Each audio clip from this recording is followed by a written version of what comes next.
I want to teach you how to forgive people. This is practical forgiveness. I'm going to give you a simple step. In fact, I'm going to give you 3 steps. All right? Today is 3 steps, not 1. But they are very simple 3 steps. So don't worry about it. But they're very difficult 3 steps. But I'm going to make it as simple as possible. Step number 1. The main reason why you don't forgive people is because you don't know why they hurt you. The main reason why you don't forgive people is you cannot see their perspective. You don't understand why they hurt you. I've sat across many counseling sessions, and when I'm counseling people around unforgiveness, the main common phrase that I always hear almost every time is this: I don't know why he did this to me. I don't know why she did this to me. I don't know why. I don't know why. But if you know why, you might just able to forgive them. If you understand why, you might just able to forgive them. Because there's a why. There's a perspective behind every hurt. Let me give you a fact of life, all right? No one in this world wakes up in the morning and says, I'm going to hurt someone today. No one does that. Unless they have a mental issue. But nobody wakes up in the morning and says, I want to hurt someone today. There is a reason. There's a reason. There's a reason behind every hurt that every person might have hurt you in your life. There's a reason. And if you can somehow see that reason, if you can understand the reason, the perspective behind, you might just be able to forgive them. See the perspective. See their perspective. Why they hurt you. You know why God forgives you? You know what God did before forgiving you? The first thing that God did before He forgave you? He saw your perspective. He sent His only Son. He sent Himself in human form to understand why you sin. So Jesus went through every temptation that you and I went through, right? God just did not decide, I love them, they're cute, I'm going to forgive. He went down. He hates sin, okay? God hates sin so much. But He went down and He put on sin. He took on temptation. He did not sin even once, but He was tempted in every way possible. And now He understands why you sin. And because He understands why, He can forgive you. You need to see their perspective. Maybe that person who hurt you, maybe he did not or she did not understand you. Maybe they misunderstood you. Or maybe they had some other needs that they had to be met. Or maybe, and mostly, okay, this is for most people that hurt you in life. For most people that hurt you, they hurt you because they themselves have been hurt. I use this phrase a lot in counseling. Hurt people, hurt people. Hurt people, hurt people. People who are hurt will hurt. That's the pattern of this world. Hurt people, hurt people. And when you don't forgive someone, you're following that pattern, right? You will also get hurt, so you will also hurt someone else. You're keeping on following that pattern. But when you forgive someone, you know what you're doing? You're breaking that pattern.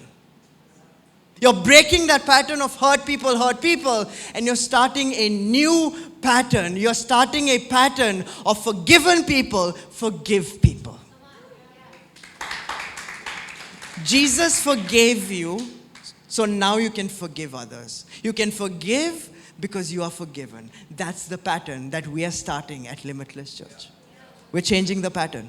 We're changing the pattern. Say that one more time. We're changing the pattern. Let me give you a disclaimer though. Okay, I have to say this. This is important. Like, look at me as if you're interested. You look really funny with your mask. But here's a disclaimer, okay? Forgiveness is not foolishness. Let me say this one more time. Forgiveness is not foolishness. Forgiveness does not mean you forget everything that person did to you. Forgiveness doesn't mean you now trust that person blindly. Don't trust that person till the person earns your trust back. They need to win your trust back, right? So you need to set some healthy boundaries around every person who has hurt you. You need to set some boundaries. You need to protect yourself from being hurt all over again and again and again and again, because sometimes, I told you, it's a pattern, right? They'll keep on hurting you if you don't set boundaries. You need to protect your calling, your family, what God has called you to do and to build.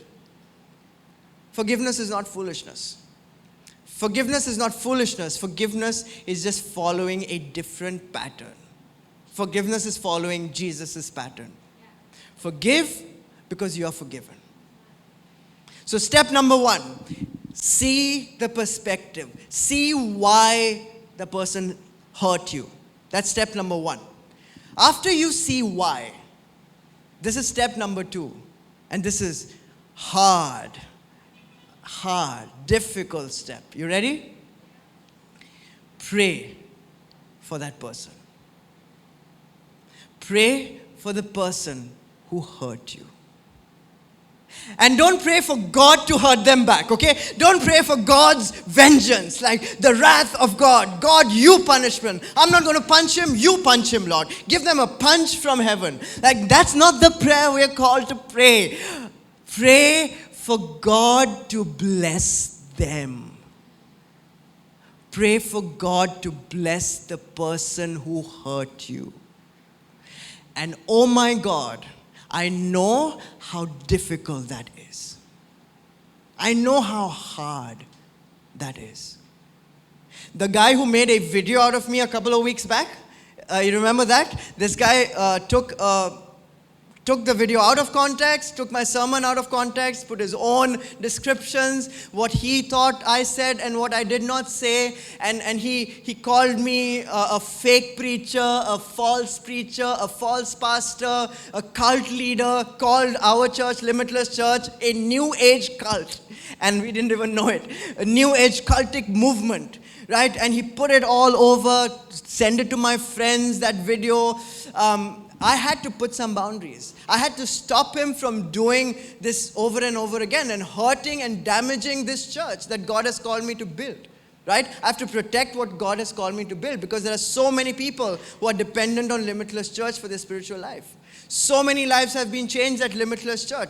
You are sitting there because something happened in your life, and you know people who have drastically changed their lives here. I need to protect what God has called me to build. So I had to set strong boundaries, legal boundaries, so that this guy does not cross them and hurt us again and destroy us again.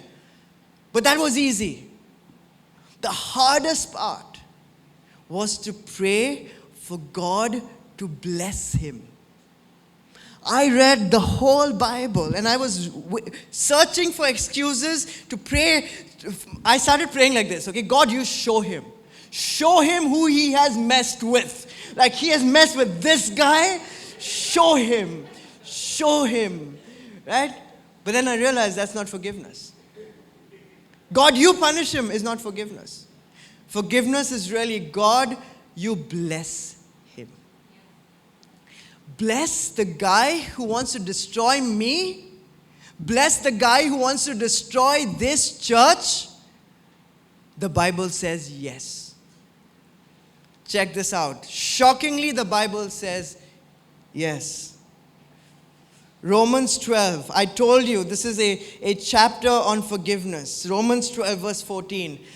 Bless those who persecute you.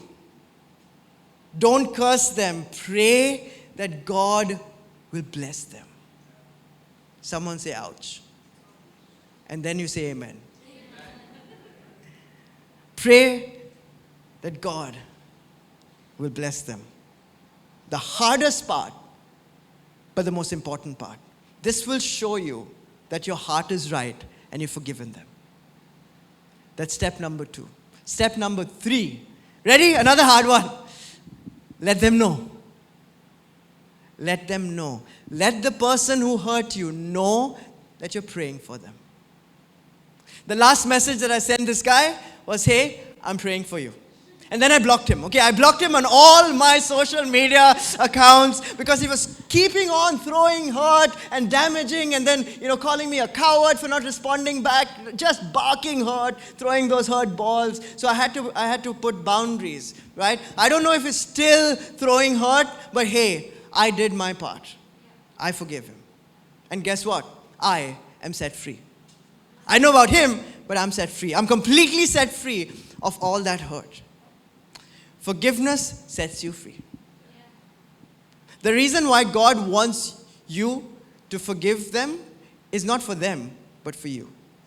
God wants to set you free. Forgiveness is your responsibility. What happens next is their responsibility. Do your part. Forgive people.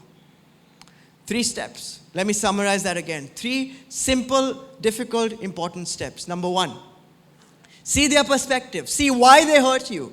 2, pray for God to bless them. And 3, let them know. Let them know. 3 steps. And do this every day. All right? Every single day. Add this in your morning prayers. You start your prayer with thankfulness, right? You thank God. That's the first thing you do. The second thing you do is you forgive people. You need to forgive people every day because people hurt you every day. People hurt you every day. You need to forgive people every day. Forgive that one person till you don't feel that hurt inside of you. Keep on forgiving. We're talking about patterns, right? Do not conform to the patterns of this world. What's a pattern? Something that keeps on happening, keeps on repeating. If forgiveness is your pattern, then keep on forgiving. Keep on doing it. Every single day for every single person that hurts you. Keep on forgiving. Let's start this pattern. To answer the question, why does God want you to forgive people who hurt you? Because God wants to set you free. God wants to set you free from every hurt that you're carrying around your life. God wants to set you free from every weight and burden that you're carrying around your life. God wants to set you free from the unforgiveness that is limiting your life. God wants to set you free so that you can live a limitless life. God wants to set you free, but you do your part. Do your part. Change the pattern. Forgive. Because you have been forgiven. Do that. Do that. Love. Many people say, even the Bible says, love is the greatest thing in this world, right? If love is the greatest thing in this world, then unforgiveness is the greatest barrier, the greatest limitation in this world. Because you cannot love one and not forgive another. You cannot call yourself a lover before calling yourself a forgiver. Be a forgiver. Before being a lover, be a forgiver. The best lovers in the world are forgivers. Be a forgiver. Marry a forgiver. Associate with forgivers. Have forgivers in your life. But before all of that, be a forgiver.